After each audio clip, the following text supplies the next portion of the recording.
श्री शिवाय नमस्तुभ्यम। आप सभी को सावन सोमवार की हार्दिक शुभकामनाएं। आज है 3 अगस्त 2026 और आज की वीडियो में आप सुनने वाले हैं सावन सोमवार के व्रत की कथा। सावन सोमवार का व्रत करने से और कथा सुनने से भगवान शिव की कृपा से सभी प्रकार की मनोकामनाएं पूरी होती हैं। तो अगर आपने व्रत रखा है अत्यंत श्रेष्ठ है। अगर आपने व्रत नहीं रखा तो भी कथा का श्रवण अवश्य करना चाहिए। तो चलिए शुरू करते हैं बड़े ही भक्ति भाव से सावन सोमवार के व्रत की कथा। प्राचीन काल की बात है। एक नगर में एक वैश्य रहता था जो बड़ा ही धनी और ऐश्वर्य युक्त था, जिसके कारण उसे किसी प्रकार का कोई कष्ट या दुख नहीं था। परंतु इतनी अतुल संपत्ति होते हुए भी उसे भोगने वाली उसकी कोई संतान नहीं थी, जिसका उसे सर्वदा दुख बना रहता। वह वैश्य शिव जी का बहुत बड़ा भक्त था और प्रत्येक सोमवार को शिव जी का व्रत और पूजन किया करता था। उसे विश्वास था कि शिव जी का भजन पूजन करने से उसे एक दिन पुत्र अवश्य प्राप्त होगा, जो मेरे इस अतुल धन का भोग करेगा।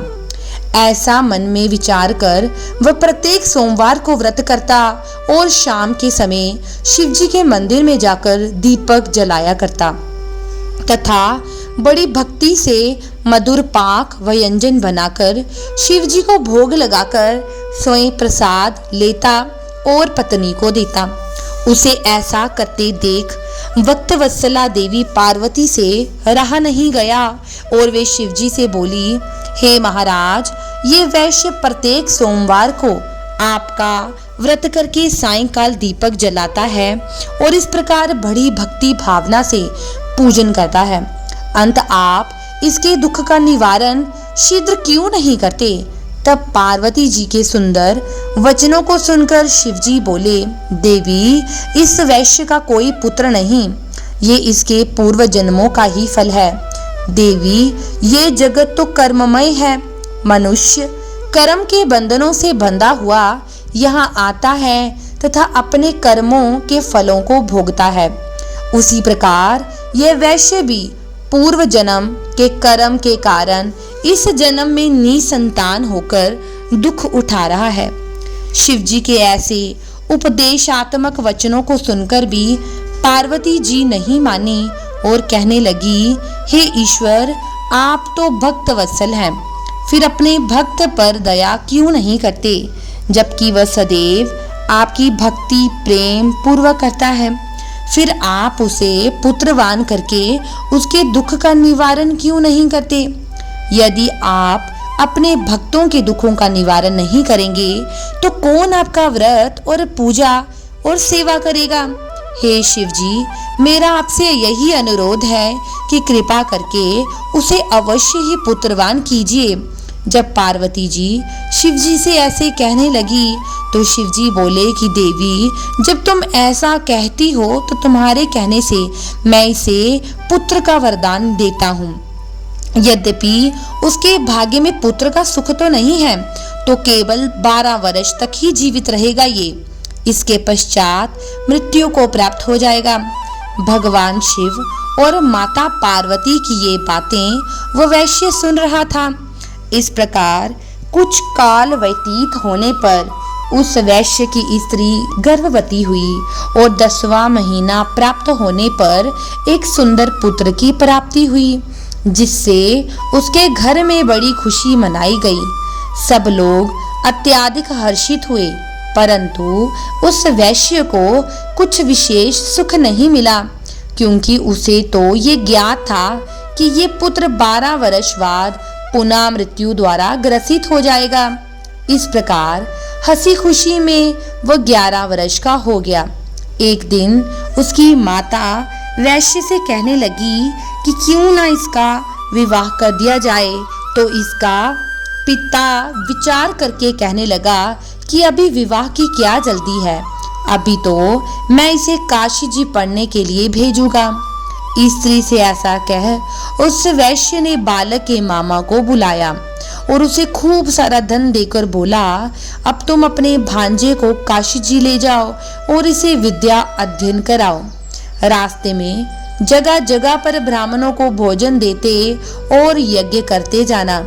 इस प्रकार वे दोनों मामा भांजे जगह जगह पर ब्राह्मणों को भोजन देते और यज्ञ करते हुए एक नगर में पहुंचे। वहां के राजा की कन्या का उस दिन विवाह था। कन्या बड़ी ही रूपवती और सर्वगुण संपन्न थी, परंतु राजकुमार अर्थात जिससे उस राजकुमारी का विवाह होने वाला था वो एक आंख से काना था, जिससे उसके पिता को चिंता थी। परंतु जब उसने वैश्य के पुत्र को देखा जो बड़ा रूपवान था, तो वो विचार कर उसके मामा से कहने लगा कि थोड़ी देर के लिए आप अपने भांजे को मुझे दें तो आपकी बड़ी कृपा होगी। थोड़े ही देर की बात है, विवाह हो जाने के पश्चात इसे हम वापस कर देंगे और आपको बहुत सारा धन देंगे। फिर तो बालक के मामा ने स्वीकार किया। वर का पिता उसे वर बनाकर मंडप में ले गया और विवाह का समस्त कार्य बड़ी दक्षता से संपन्न किया। परंतु जब लड़का सिंदूर दान करके लौटने लगा तो उसने कन्या की साड़ी के आंचल पर लिख दिया, हे भामिनी, तुम्हारा विवाह मुझ वैश्य के पुत्र से हुआ है और अब मैं काशी जी पढ़ने जा रहा हूँ। परंतु जिसके साथ तुम्हें विदा किया जाएगा वो एक आंख से काना है और तुम्हारा पति नहीं है।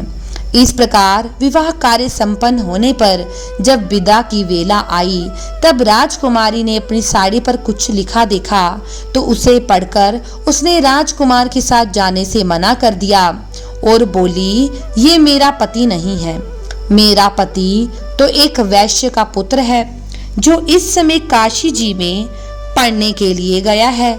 फिर तो राजकुमारी की ऐसी बात सुन उसके माता पिता अत्यंत ही आश्चर्य में पड़ गए और राजा अर्थात वर के पिता की चालाकी से बड़े दुखी हुए।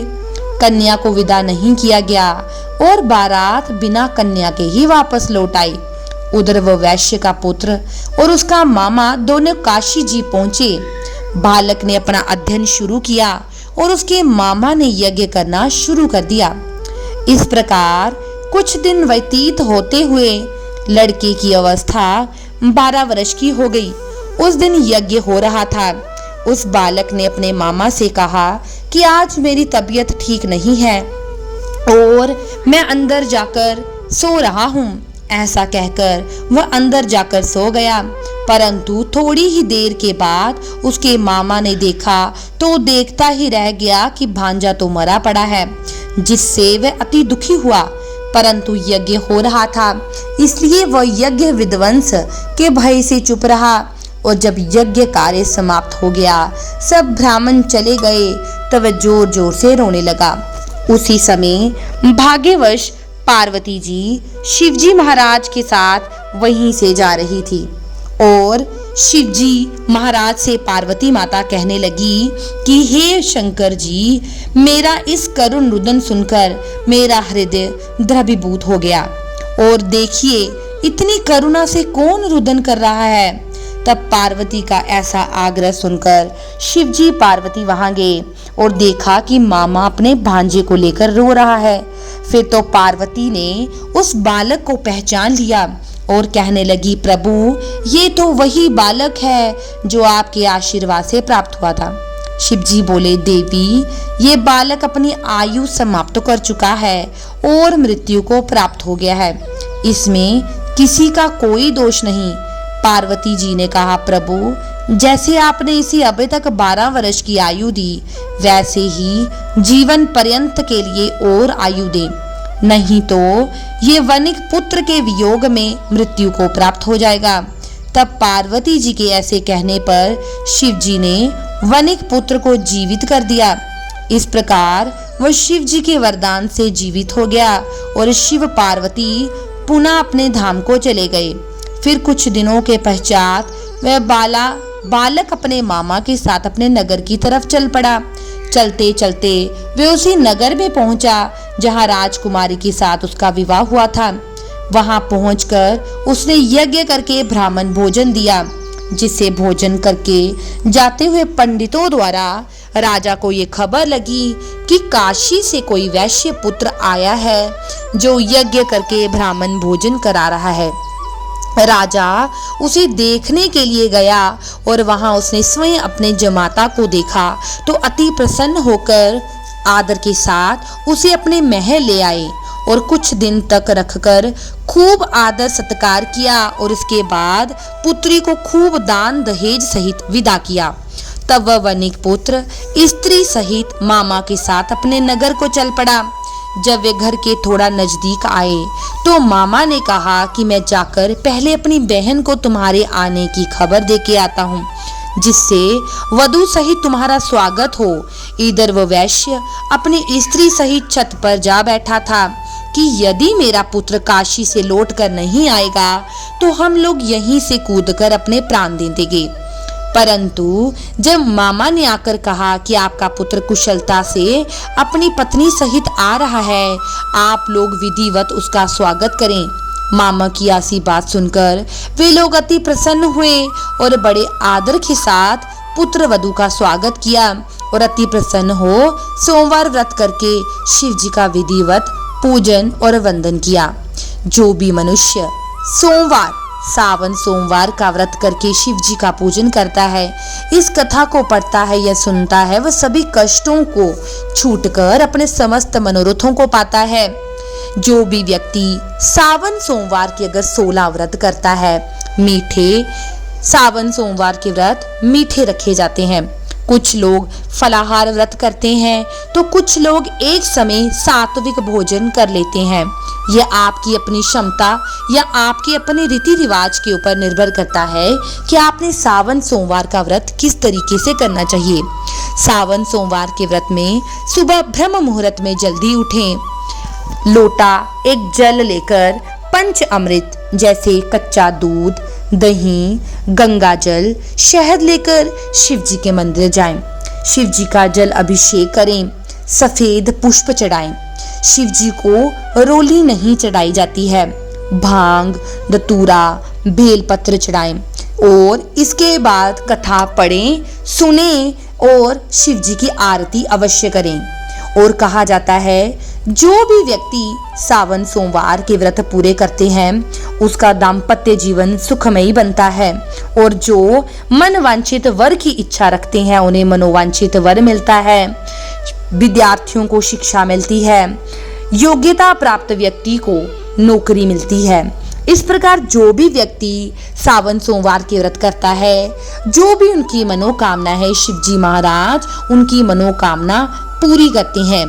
और जो भी व्यक्ति धूप दीप नैवेद्य से शंकर भगवान की पूजा करता है, शिव जी भगवान उसकी समस्त मनोकामना पूरी करते हैं। चलिए अब हम सब मिलकर भगवान शिव जी की आरती कर लेते हैं। ओम जय शिव ओमकारा, स्वामी हर शिव ओमकारा, ब्रह्मा विष्णु सदा शिव अर्धांगी धारा। ओम जय शिव ओमकारा, एकानन चतुरानन पंचानन राजे, हंसासन गरुड़ासन वृषवाहन साजे। ओम जय शिव ओमकारा, दो भुज चार चतुर्भुज, 10 भुज ते सोहे, तीनों रूप निरखता त्रिभुवन जन मोहे। ओम जय शिव ओमकारा, अक्षमाला वनमाला मुंडमाला धारी, चंदन मृग मद सोहे, भोले शशिधारी। ओम जय शिव ओमकारा, श्वेतांबर पीतांबर वाधंबर अंगे, सनकादिक ब्रह्मादिक भूतादिक संगे। ओम जय शिव ओमकारा, कर में श्रेष्ठ कमंडल चक्र त्रिशूल धरता जग हरता जग करता जग पालन करता। ओम जय शिव ओमकारा ब्रह्मा विष्णु सदा शिव जानत अविवेका प्रणवाक्षर के मध्य ये तीनों एका। ओम जय शिव ओमकारा त्रिगुण स्वामी जी की आरती जो कोई नर गावे कहत शिवानंद स्वामी मनवांछित फल पावे। ओम जय शिव ओमकारा। बोलिए शिवजी महाराज की जय। हर हर महादेव। अगर आप इस चैनल पर पहली बार आए हैं तो चैनल को लाइक शेयर सब्सक्राइब जरूर करें और कमेंट सेक्शन में ओम नमः शिवाय श्री शिवाय नमस्तुभ्यम अवश्य लिखें और इस चैनल को अन्य लोगों के साथ भी शेयर करें ताकि इस कथा को अन्य लोग भी पढ़ सकें। धन्यवाद।